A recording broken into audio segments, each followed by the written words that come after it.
La ciencia que estudia los insectos es la entomología médica. Esta tiene interés sanitario por su papel patógeno propio o por su papel vectorial, es decir, intervienen en el ciclo de transmisión de determinadas enfermedades que afectan al hombre. En ella encontramos a los insectos, que constituyen a un vasto e importante filum dentro del reino animal.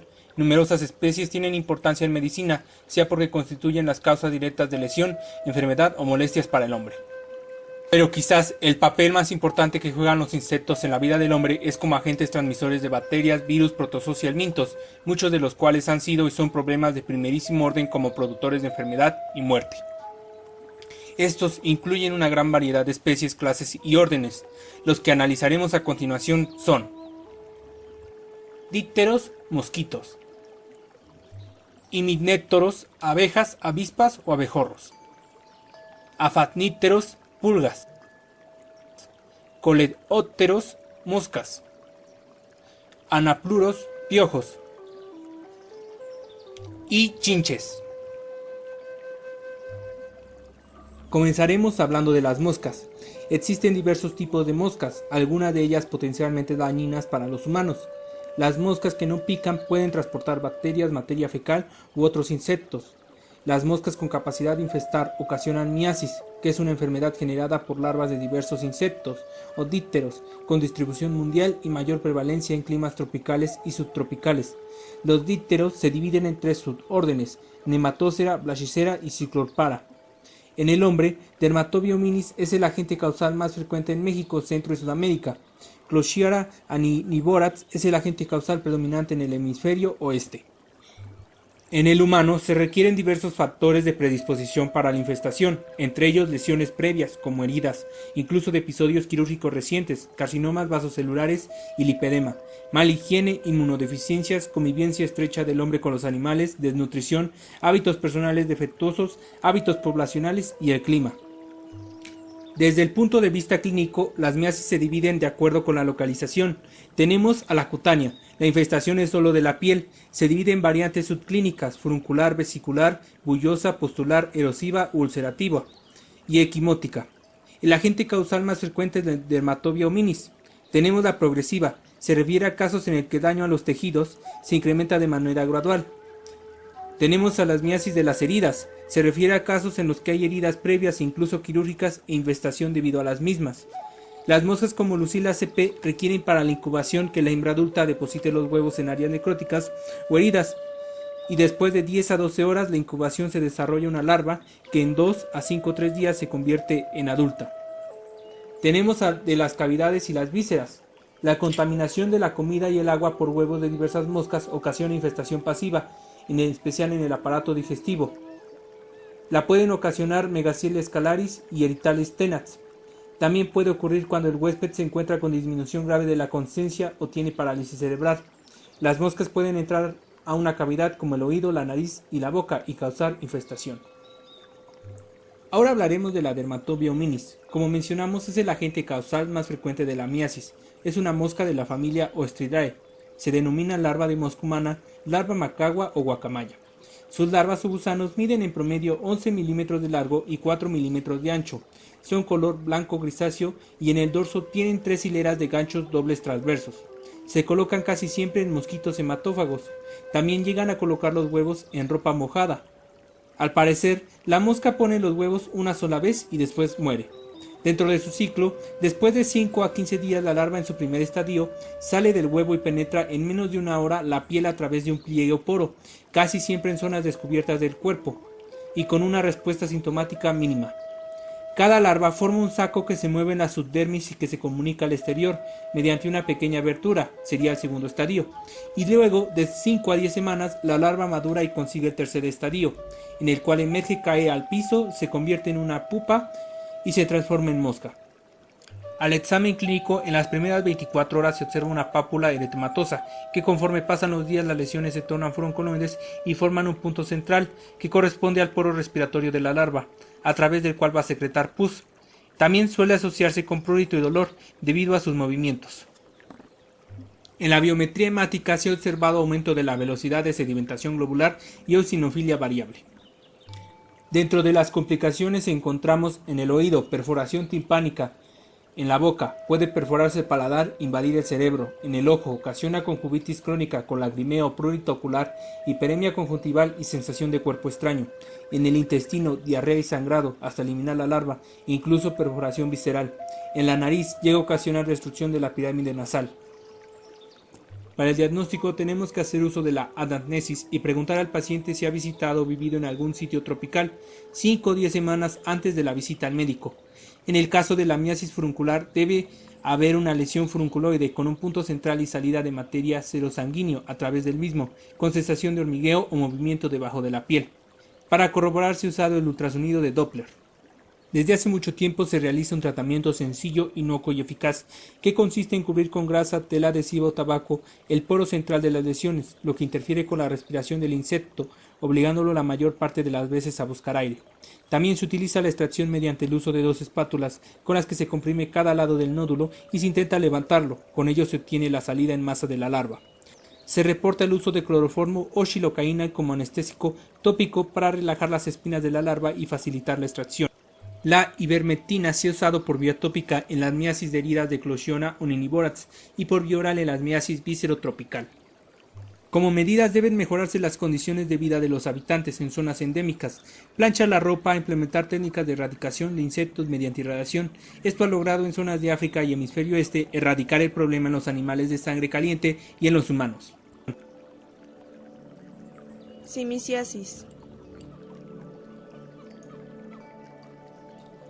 La simiciasis es un síndrome de reacción cutánea caracterizado por pápulas y costras hemáticas. Simix lectularius es el insecto más implicado. Este padecimiento se ha implicado con disestrés psicológico, posibilidad de complicaciones locales y sistémicas, así como pérdidas económicas en tratamientos no efectivos. La chincha de la cama presenta 3 estadios, como huevo, como ninfa y como parásito adulto. Los huevos tienen un tamaño aproximado de 1 milímetro de longitud por 0.5 milímetros de ancho. Su estructura es en forma de tapa en uno de los extremos denominado opérculo, y estos huevos tienen un color blanco perlado, y una vez que sale la chincha del huevo, este se torna traslúcido. Las ninfas se consideran una versión en miniatura de la forma adulta. Se caracterizan por tener una cutícula mucho más delgada a través de la cual se puede ver el color de la sangre parcialmente digerida. El tamaño de estas chinches se incrementa desde 1.3 milímetros a 5 milímetros al pasar a través de sus 5 estadios de crecimiento. La forma adulta presenta las siguientes características. Tiene una coloración caoba, aunque después de alimentarse su cuerpo se abomba y su color pasa a ser rojo mate o marrón oscuro. Su tamaño varía de 5 a 7 milímetros, son ovales y aplanados en sentido dorsoventral y no poseen alas. También tienen 3 pares de patas pequeñas, pero con garfios en los extremos, que le permiten adherirse al huésped. Tienen una cabeza pequeña y ancha con 2 antenas definidas en 4 segmentos y presentan un pico en el área bucal. Estas chinches de la cama son muy características y normalmente se pueden identificar de inmediato. Simix lectularius, o mejor conocida como chinche de la cama, tiene una distribución cosmopolita y por lo tanto es un problema a escala mundial. Se presenta primordialmente en el nivel socioeconómico bajo, en niños de 1 a 7 años de edad y es ligeramente más frecuente en varones. Esta enfermedad se encuentra comúnmente en países con clima templado, así como en zonas tropicales. Los principales lugares donde podemos encontrar esta chinche es en la ropa de cama, colchones y cabeceras, grietas y fisuras de las habitaciones y detrás de los calendarios y pinturas.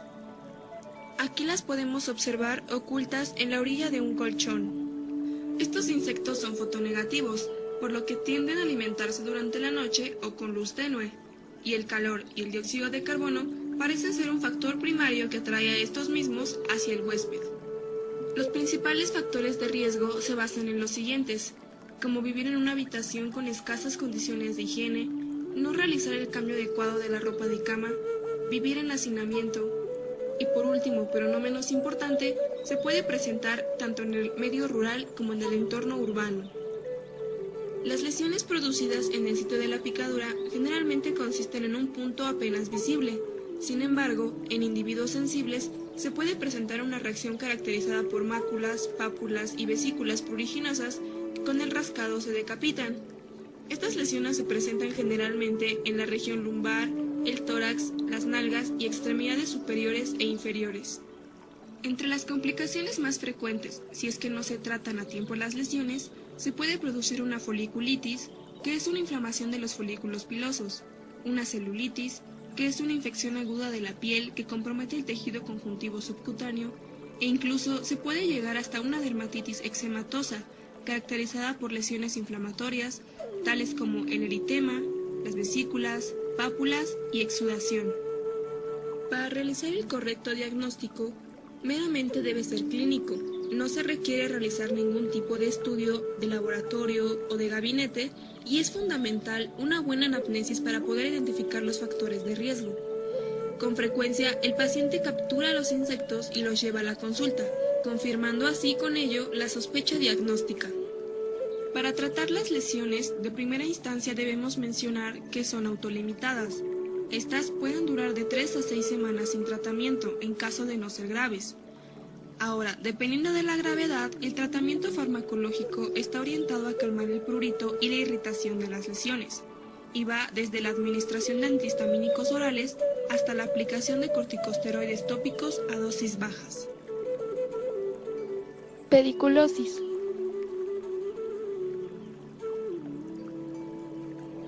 La pediculosis es una infestación por ectoparásitos humanos de la familia Pediculidae. Estos son comúnmente conocidos como piojos. Van a anidar en la raíz del pelo y en las costuras de la ropa, donde depositarán sus huevos llamados liendres. Existen dos especies, Pediculus humanus y Pediculus pubis. Dentro del Pediculus humanus existirán dos variedades, que son Pediculus humanus capitis, que será en la cabeza, y Pediculus humanus corporis, que será en el cuerpo.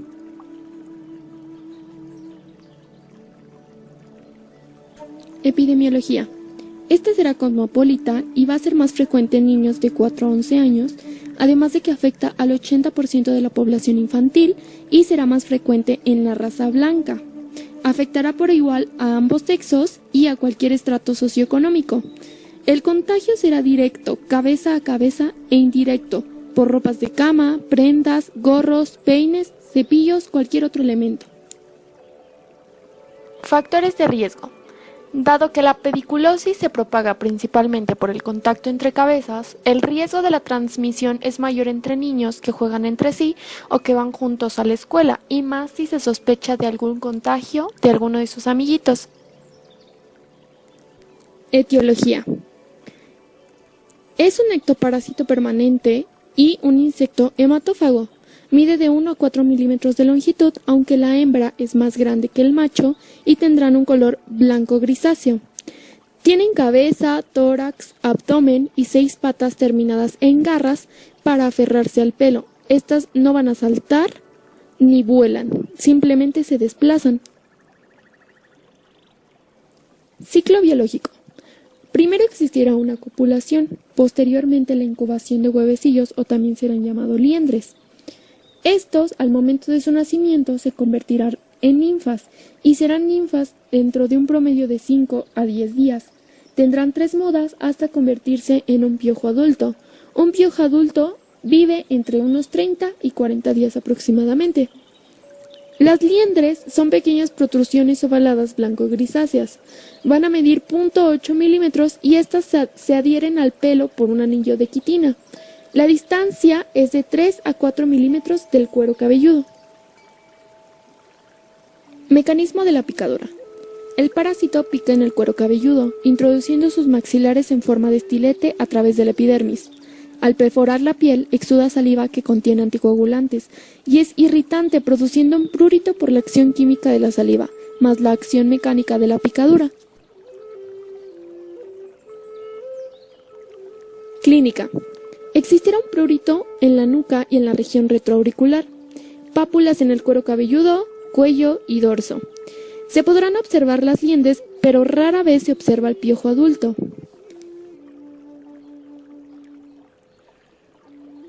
Complicaciones. Puede existir una infección bacteriana por el rascado. Esto generará costras malicéricas y supuración. Puede haber excoriaciones por rascado, que esta será la puerta de entrada a una miasis, y adenopatías occipitales o retroauriculares. Diagnóstico. Este será por medio de la clínica y una detección de pedículos o liendres. Las liendres van a ser visibles a menos de 4 milímetros del cuero cabelludo, de color pardo, o también puede ser una observación de liendres por luz de Wood. Tratamiento. Dentro de las medidas generales será un tratamiento simultáneo de los contactos. Evitar el contacto con elementos contaminados, desinfección de ropas de cama, prendas, gorros, peines, cepillos, remoción mecánica con peines finos y remoción manual de las liendres. Dentro del tratamiento tópico está la permitrina del 5%, piretrina y piperonil butóxido, benzoato de bencilo de 10 al 25% y lindano 1%. Dentro del sistémico estará la ivermectina, 200 microgramos por kilogramo de peso, y será una dosis única vía oral. Se recomienda repetir a los 10 días para matar las linfas emergentes y, en caso de sobreinfección bacteriana, unos antibióticos. Tungiosis. Es una zoonosis que implica exclusivamente la piel y se encuentra en una gran diversidad de animales como perros y gatos, que tienen importancia por la cercanía con el ser humano. Esta se adquiere por el contacto directo entre la piel y el parásito adulto y generalmente se encuentra en suelos arenosos y húmedos. Las pulgas de la familia Tungidae pertenecen al orden Siphonaptera y se conocen como niguas. Estos son ectoparásitos de animales de sangre caliente distribuidos de forma cosmopolita. En México se observan en las costas del Golfo y el Pacífico. Factores de riesgo. Los factores de riesgo incluyen vivir en áreas rurales, costeras, bananeras o selváticas de clima cálido, la pobreza extrema, la vivienda inadecuada con pisos de tierra o arena, una educación precaria, el uso inadecuado de calzado y la convivencia con animales que sufren y amplifican la enfermedad, como pueden ser el perro, los gatos, cerdos y ratas. Manifestaciones clínicas. La penetración de estos organismos va a causar un proceso inflamatorio que se traduce en una zona pálida circular con una parte central oscura. Esta lesión es dolorosa y se asocia con procesos infecciosos bacterianos secundarios y hasta con casos de gangrena. Cuando las lesiones no sufren complicaciones, evolucionan a ulceraciones muy molestas. La lesión es una pequeña pápula eritematosa no pruriginosa, que crece y forma un nódulo eritematoso y pruriginoso con el centro negro. Diagnóstico. El diagnóstico es clínico a través de la observación de las lesiones. Si se realiza una biopsia, en el estudio histopatológico se identifica a la hembra adulta en la epidermis con infiltrado inflamatorio en la dermis. Tratamiento y prevención. El tratamiento consiste en la extirpación del parásito, lo que en las zonas endémicas se realiza de manera empírica y no se recurre a la atención médica. Si hay infección bacteriana agregada, se utiliza tratamiento antimicrobiano además de curaciones. Para prevenir, se aplica DDT al 10% y resulta útil para evitar la infestación. La familia Pulicidae incluye al género Pulex, especie P. irritans, que es la denominada pulga del humano. Manifestaciones clínicas. La agresión cutánea de las pulgas a la piel del humano causa irritación por las secreciones salivales del parásito, que se observa con la aparición de edema leve, mácula rosada, erupción papular y prurito. Las pulgas tienen mayor importancia médica por la transmisión de agentes patógenos, ya que pueden ser vectores de Yersinia pestis, Rickettsia tiffi e Hymenolepis, agentes de la peste bubónica, el tifo endémico y la himenolepiosis. Diagnóstico y tratamiento. El diagnóstico se basa en la observación clínica de las lesiones y en la historia clínica del paciente. Las picaduras de pulga desaparecerán sin tratamiento. Sin embargo, para no seguir con este problema, se debe de deshacer de las pulgas. Para aliviar los síntomas de las picaduras de pulgas, se pueden utilizar antihistamínicos de venta libre. Abejas y abejorros. Insectos polinizadores por excelencia. Taxonomía. Abejas de orden Hymenoptera, superfamilia Apoidea, y existen 7 familias principales. Abejorros. Al igual que las abejas de orden Hymenoptera, pero tribu Bombini y género Bombus. Morfología. Abeja mide de 1.5 centímetros, posee exoesqueleto dividido en cabeza, tórax y abdomen, un par de antenas, 3 pares de patas y 2 pares de alas. El abejorro, a diferencia de las abejas, es robusto, velludo y de color negro. Puede medir más de 20 milímetros. Posee un abdomen, cabeza y tórax. Las hembras poseen una corbícula o canasta de polen en las patas traseras. Características.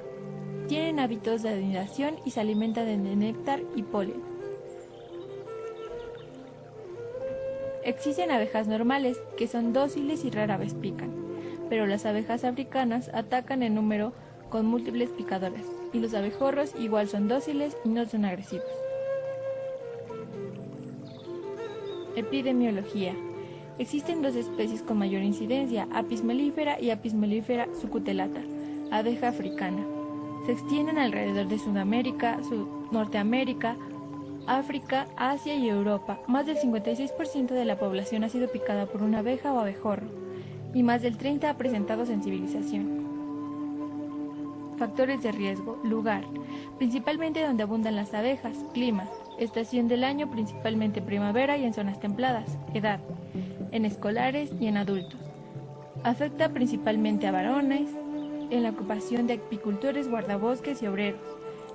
El uso de IECAS, asma y niveles séricos de triptasa aumenta el riesgo de reacciones sistémicas. Patogenia. Posee una glándula productora de veneno, así como un aguijón.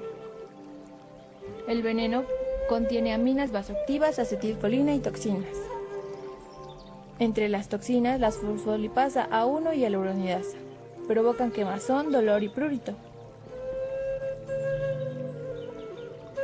Al momento de la picadura, la abeja pierde el aguijón y muere por desvisceración. El paciente sensibilizado puede presentar reacciones mediadas por inmunoglobulina E, produce alergia y en casos más severos anafilaxia. Existen 2 tipos de reacción tóxica y alérgica. La tóxica es local, pero si hay más de 50 picaduras puede ser severa. La alérgica puede ser local y sistémica por hipersensibilidad tipo 1 y puede llegar a anafilaxia. Presentación clínica. Reacción local.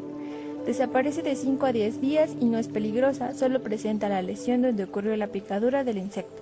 Reacción sistémica. Es mediada por inmunoglobulina E y puede provocar anafilaxia.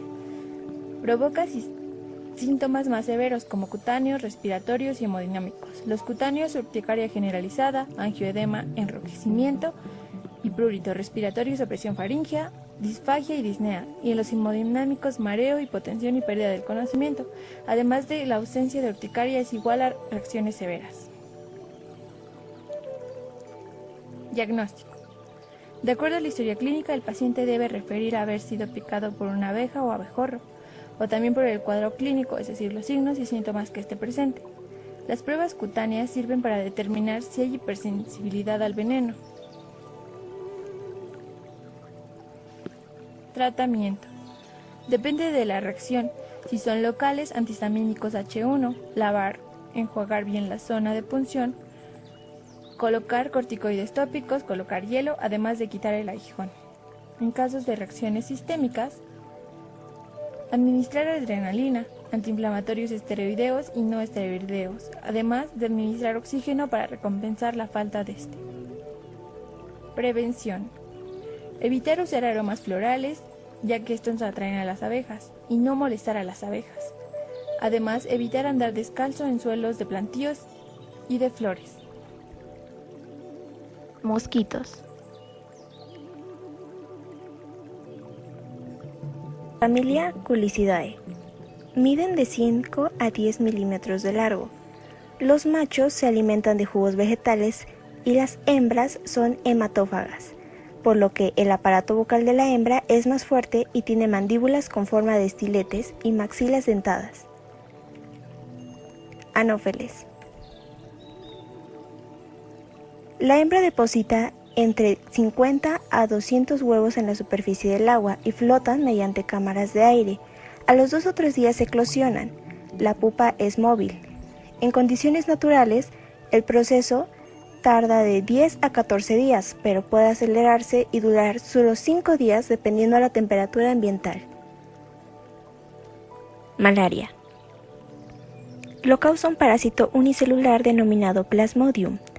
El parásito pasa a la hembra de Anopheles cuando, para obtener la sangre que necesita para alimentar a sus huevos, el mosquito pica a una persona infectada. El parásito se reproduce y desarrolla en su interior del mosquito, y cuando éste pica a otra persona, los parásitos mezclados de la glándula salival son inyectados y pasan a la sangre de la persona que ha sufrido la picadura. El parásito del paludismo se multiplica rápidamente, primero en el hígado y luego en los glóbulos rojos de la persona afectada. 1 o 2 semanas después puede sufrir la infección y aparecen los primeros síntomas. Epidemiología. Afecta fundamentalmente a las regiones de África, Asia y América, situadas entre los trópicos de Cáncer y Capricornio, según datos de la OMS. En México, la transmisión del paludismo se ubica en 10 entidades federativas: Chiapas, Oaxaca, Quintana Roo, Tabasco, Chihuahua, Durango, Jalisco, Nayarit, Sinaloa, Sonora. Factores de riesgo. Vivir o visitar áreas donde la enfermedad es común, presencia de antecedentes familiares de malaria y la proximidad de la vivienda a un pozo artesanal. Síntomas: fiebre, dolor de cabeza, escalofríos y vómitos. Si no se trata de inmediato con medicamentos eficaces, el paludismo puede causar la muerte. Complicaciones. En la mayoría de los casos, las muertes por malaria están relacionadas con una o más complicaciones graves, las cuales incluyen malaria cerebral, problemas de respiración, falla de órganos, anemia, bajo nivel de azúcar en sangre. Diagnóstico. Es clínico, se hace mediante examen de frotis y gota gruesa, determinación de anticuerpos específicos mediante hemaglutinación o inmunofluorescencia. Tratamiento. Antipalúdicos como la doxiciclina, que destruyen los parásitos que se encuentran en el hígado, y cloroquina, que actúan sobre los parásitos que infectan los eritrocitos.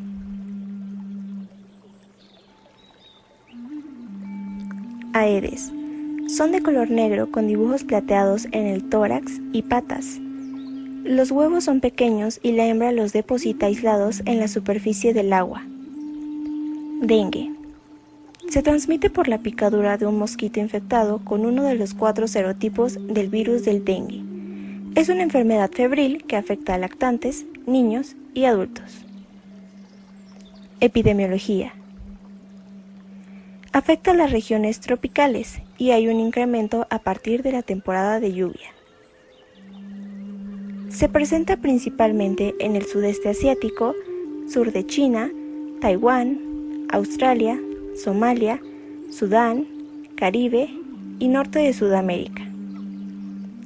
En México se concentra en solo 8 entidades federativas: Veracruz, Guerrero, Oaxaca, Sinaloa, Chiapas, Yucatán, Coahuila y Tamaulipas. Factores de riesgo. Vivir o viajar en regiones tropicales, viviendas con problemas de desagüe y con ausencia o intermitencia de disponibilidad de agua potable, donde existe agua almacenada por más de 7 días y donde existe una acumulación de basura o recolección de esta en envases inadecuados. Síntomas. Después de un periodo de incubación de 5 a 8 días, el cuadro clínico inicia con una fiebre moderada a una fiebre alta, con dolor de cabeza severo, dolor detrás de los ojos, dolor muscular, en las articulaciones y salpullidos. Complicaciones. Dengue hemorrágico, el cual cursa con extravasación de plasma, acumulación de líquidos, dificultad respiratoria, hemorragias graves o falla orgánica. Diagnóstico. Mediante serología, PCR, aislamiento del virus, antígeno viral. Tratamiento. Consiste en la ingesta de líquidos y analgésicos, y en ocasiones soluciones intravenosas. Zika. Padecimiento producido por un virus que es transmitido a través del mosquito Aedes aegypti. Epidemiología. Con distribución endémica en países de África como Uganda, Tanzania, Egipto, República Centroafricana, Sierra Leona y Gabón, así como también el sureste de Asia, como Malasia, Filipinas, Tailandia e Indonesia. En México, los estados con mayor prevalencia son Nayarit, San Luis Potosí, Tamaulipas, Morelos, Puebla, Jalisco, Hidalgo, Guerrero y Yucatán. Factores de riesgo. Vivir o viajar en zonas en las que ha habido brotes y tener relaciones sin protección. Síntomas. Estos incluyen fiebre, erupciones en la piel, dolor en articulaciones, malestar general, hasta conjuntivitis. Todo esto 12 días después de la picadura del mosquito. Complicaciones. En el embarazo se asocia a malformaciones congénitas como microcefalia. Diagnóstico. Identificar RN viral en suero u orina, ELISA o inmunofluorescencia. Tratamiento. Manejo sintomático. Chikungunya, cuyo nombre deriva de la lengua makonde, que significa hombre que se dobla, refiriéndose a la posición que adoptan los pacientes, ya que cursan con intensas artralgias. Epidemiología. Se encuentra principalmente en África, Asia y el subcontinente indio.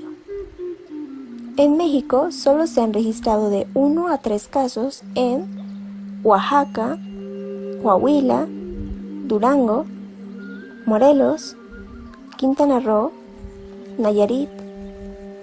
Factores de riesgo. El principal factor es la existencia de criaderos de mosquitos cercano a donde viven las personas. Síntomas.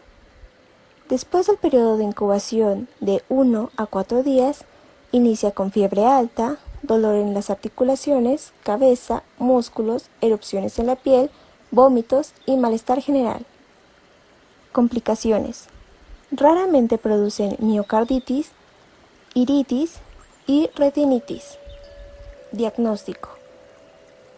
Es clínico, mediante serología, inoculación en ratón y cultivo viral. Tratamiento. Sintomático con antiinflamatorios no esteroideos y muchos líquidos.